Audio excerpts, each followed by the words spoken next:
அது நாம் தமிழருக்கு கட்சி கிடைத்த வெற்றின்னு நான் நினைக்கல. ஒட்டுமொத்த தமிழர்களுக்கும் கிடைச்ச வெற்றியா, விவசாயிகளுக்கு கிடைச்ச வெற்றியா நான் நினைக்கிறேன்.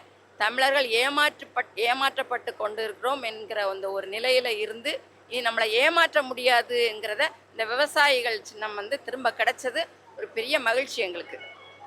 அப்படியா? எல்லா தமிழர்களுடைய ஒரு முகமா இருக்கலாமே, ஒரு முகம். ஒட்டுமொத்த தமிழர்களுக்காக பலர் பலர் ஒரு இடத்துல நின்று போராடும்போது ஒரு முகம் தானே அங்கே நின்று பேசும். அப்போ அது அவருடைய ஜாடையில் இருந்தால் தப்பே இல்லை. அதுதான் என்னுடைய தமிழர் கட்சிக்கு கொஞ்சம் உந்துதலாக இருக்கும். இன்னும் அவருடைய தொண்டர்கள் தமிழர்கள் வந்து அந்த அவருடைய வெற்றிக்காக உழைக்கிறதுக்கு ஒரு பலத்தை வந்து கொடுத்துருக்குன்னு நான் நினைக்கிறேன். நாங்கள் வந்து விட்டதை திரும்பவும் கைப்பற்றியிருக்கோம்னு இதை சொல்லணும்னு வச்சுக்கோங்களேன். விவசாய சின்னம் அப்படிங்கிறது நாம் தமிழர் கட்சிக்கு அதனுடைய கொள்கைக்கு கோட்பாட்டுக்கு மிகவும் நெருக்கமான ஒரு சின்னம். அந்த சின்னம் ஏனென்று சொன்னால், நாம் தமிழர் கட்சி ஆட்சி அதிகாரத்துக்கு வந்துச்சு அப்படின்னு சொன்னால் விவசாயத்துக்கு தான் வந்து நாங்கள் வந்து முன்னுரிமை கொடுப்போம். அதாவது தற்சார்பு பொருளாதாரம், கிராமப்புறங்களில் தற்சார்பு பொருளாதாரத்தை உருவாக்குவதில் தான் நாம் தமிழர் கட்சி முதன்மை கவனம் செலுத்தும். அந்த வகையில் எங்களுக்கு அந்த பொருத்தமான சின்னமாக விவசாய சின்னம் இருந்துச்சு. அது மட்டும் இல்லாமல் தமிழ் மக்கள் மனதில் விவசாய சின்னம் அப்படின்னு சொன்னாவே அது நாம் தமிழர் கட்சியோட சின்னம் அப்படிங்கிற அளவுக்கு அது வந்து ஆழமாக பதிஞ்சு இருந்துச்சு. அதை எங்களிடம் இருந்து பறிப்பதன் மூலமாக நாம் தமிழர் கட்சியை வீழ்த்தி விடலாம் அப்படின்னு எங்களுடைய எதிரிகள் ஈனர்கள் திட்டம் போட்டு அந்த வேலையை வந்து செஞ்சாங்க. ஆனால் அவர்களால் அதை ஒன்றும் செய்ய முடியல. அதாவது ஒரே நாளில் வந்து மைக் சின்னம் உலகம் முழுதும் வந்து நாம் தமிழர் கட்சியினுடைய சின்னமாக பதியப்பட்டுச்சு. மைக் சின்னத்தை நாங்கள் பெற்ற போது கிட்டத்தட்ட 8.22% வாக்குகளை பெற்று அங்கீகரிக்கப்பட்ட கட்சியாகவே நாங்கள் வந்து மாறி இருக்கிறோம். அதனால் விவசாய சின்னம் என்பது எங்களுக்கான சின்னம். அந்த சின்னத்தை நாங்கள் மீண்டும் இன்றைக்கு பெற்றிருக்கிறோம். உறுதியாக எங்களுடைய முழக்கம் வெல்லப்போறான் விவசாயி. 2026 எங்கள் அண்ணன் செந்தமிழன் சீமான் தமிழகத்தினுடைய முதலமைச்சராக ஆவார் அப்படின்னு நாங்கள் வந்து உறுதியாக நம்புகிறோம். அதுவும் இந்த சின்னம் கிடைத்தவுடன் எங்களுக்கெல்லாம் ஒரு மிகப்பெரிய ஒரு குதூகலத்தை வந்து உருவாக்கி இருக்கு. இது எங்கள் சின்னம், எங்கள் மண்ணின் சின்னம், எங்கள் மக்களின் சின்னம், நாம் தமிழர் கட்சியினுடைய சின்னம். அந்த சின்னத்தை நாங்கள் போராடி மீட்டெடுத்திருப்பது பெரும் மகிழ்வை தருது. இல்லை, அது அண்ணனோட முகம்தான். அதில் எந்த மாற்று கருத்தும் கிடையாது. அது வரைந்தவர்கள் அண்ணனோட முகத்தை பார்த்து அது போல வந்து வரைந்திருக்கிறார்கள். இந்தியாவில் இருக்கிற எந்த தலைவருக்கும் கிடைக்காத ஒரு பெருமை அந்த சின்னம் எங்கள் அண்ணனுடைய முகம் என்பது ஒரு பெரும் மகிழ்ச்சி அளிக்கும். அண்ணன் செந்தமிழன் சீமானுடைய முகம்தான் அந்த முகம்.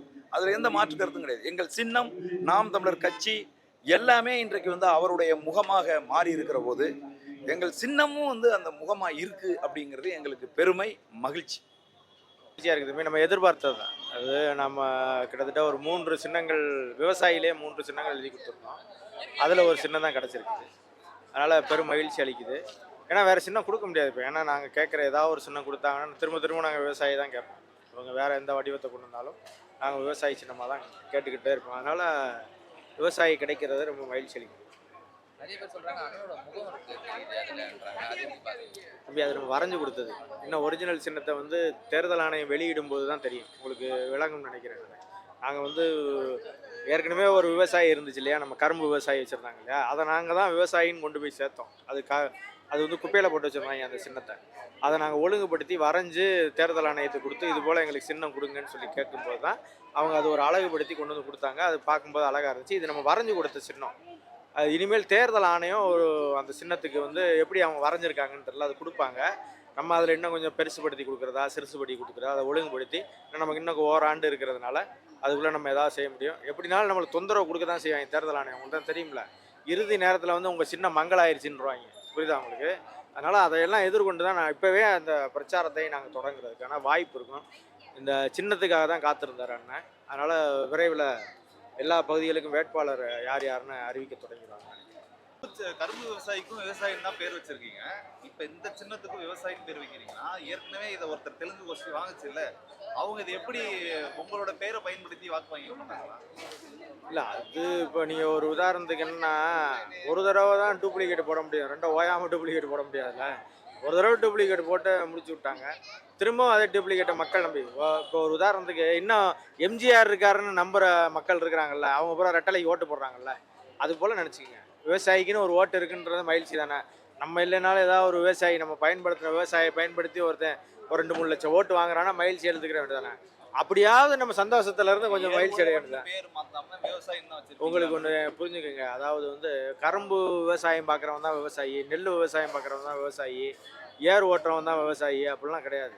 விவசாயம் என்றாலே வேளாண் தொழில் செய்கிற எல்லோருமே விவசாயிகள் தான். அதனால் வந்து நம்ம விவசாயி, நம்ம அதாவது விவசாயத்தை போற்றுகிறோம், நம்ம இயற்கையை போற்றுகிறோம்.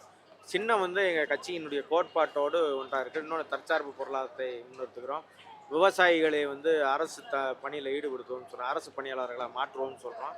60 வயதை தாண்டிய விவசாயிகளுக்கு பென்ஷன் கொடுப்போம்னு சொல்கிறோம். அப்போ இதெல்லாம் வந்து எங்களுக்கு வந்து பிரச்சாரம் செய்வதற்கு வசதியாக இருக்குன்றதுக்காக தான் ரொம்ப மகிழ்ச்சியோடு இந்த விவசாய சின்னத்தை எதிர்பார்த்தோம். விவசாய சின்னம் கிடைத்திருக்கிறது. எல்லோருக்கும் நன்றி. இந்த சின்னம் வந்துட்டு ஆரிய திராவிட சூழ்ச்சியால் பன்னெடுங்காலமாக போராடி ஒரு அண்ணன் சீமானுங்கிற அந்த மகத்தான தலைவனின் கடும் உழைப்பிற்கு இரத்தத்தை வேர்வையாக சிந்தி தமிழர் நிலத்தில் தமிழ் தேசிய அரசியலுக்காக களமமைத்து போராடி ஒரு மகத்தான விவசாய சின்னத்தை பெற்றிருந்தாங்க அண்ணன். அதை ஆரிய திராவிட சூழ்ச்சியால் பறிச்சுக்கிச்சு ஆதிக்க மனப்பான்மை கொண்ட அரசு. அதற்கு பிறகு அதை ஒரு சட்ட போராட்டம் நடத்தி மக்களின் ஏகோபித்த ஆதரவை பெற்று அங்கீகரிக்கப்பட்ட கட்சியாக மாறி இழந்த சின்னத்தை அண்ணன் சீமான் அவர்கள் மீட்டிருக்கிறாங்க. இது வரலாற்று பெரும் நிகழ்வு. இந்த நிகழ்வு சாதாரணமானதில்லை. எங்கள் பாட்டி வீரநங்கை வேலுநாச்சியார் எப்படி இழந்த நிலப்பரப்பை மீட்டார்களோ அதற்கு நிகரான போராட்டத்தை தான் அண்ணன் சீமான் அவர்கள் இந்த சின்னத்தை பெறுவதிலேயே நாங்கள் போராட வேண்டியிருந்துச்சு. அண்ணன் சீமான் அவர்கள் போராடி அந்த சின்னத்தை பெற்றிருக்கிறார்கள். அண்ணனின் எண்ணத்தை போலவே எங்களுக்கு விவசாய சின்னம் கிடைத்திருக்கிறது. வரும் தேர்தலில் 2026 தேர்தலில் ஒரு மாபெரும் மாற்றத்தை அந்த சின்னம் உருவாக்கும். தமிழ்நாட்டின் முதலமைச்சராக அண்ணன் சீமான் அரியணை ஏறுவார். உறுதியாக அந்த காலம் கனிந்து கொண்டிருக்கிறது. தமிழ்நாட்டினுடைய அரியணையை தமிழ் தேசிய இனத்தின் மகன் அண்ணன் சீமான் அவர்கள் அலங்கரிப்பார். அது அது அந்த எங்கள் அண்ணனோட எண்ணம், எங்கள் அண்ணனோட எண்ணமே எங்களுக்கு சின்னமாக கிடச்சிருக்குது. அது முகம் அப்படி தான் அமைஞ்சிருக்குது. அது நம்ம வரைந்து கொடுத்த முகம். அது இயற்கையாகவும் தேர்தல் கமிஷனும் அதை அங்கீகரிச்சிருக்குது. அது உள்ளபடியே எங்களுக்கு பெரிய மகிழ்ச்ி. சின்னம் நாம் தமிழர் கட்சிக்கு வந்து விவசாய சின்னம் ஒதுக்கப்பட்டிருக்கு. அது ரொம்ப மகிழ்ச்சியாக நினைக்கிறேன். தொடர்ந்து வந்து களத்தில் நாம் தமிழர் கட்சி வந்து போராடிக்கிட்டு இருக்குது. இரட்டை மெழுகுவர்த்தி சின்னத்து, அதுக்கப்புறம் வந்து விவசாய சின்னம், அதுக்கப்புறம் மைக்கு சின்னம், இப்போ அடுத்து திருப்பி விவசாய சின்னமே கிடச்சிருக்குது. ஸோ மண்டலராக மகிழ்ச்சி அடைகிறோம் எல்லாருமே. இதை வச்சு களத்தில் வந்து அடுத்த கட்ட களத்தை 2026 நாங்கள் வந்து போராடி வந்து ஆளுங்கட்சி ஆகிறதுக்கு வாய்ப்பு அதிகமாக இருக்குது. எங்கள் அண்ணன் மகன் தானே எங்கள் சின்னமே, மக்கள் மனசில் அண்ணன் தானே பதிஞ்சிருக்காங்க. ஸோ அதனால தான் வந்து எல்லாரும்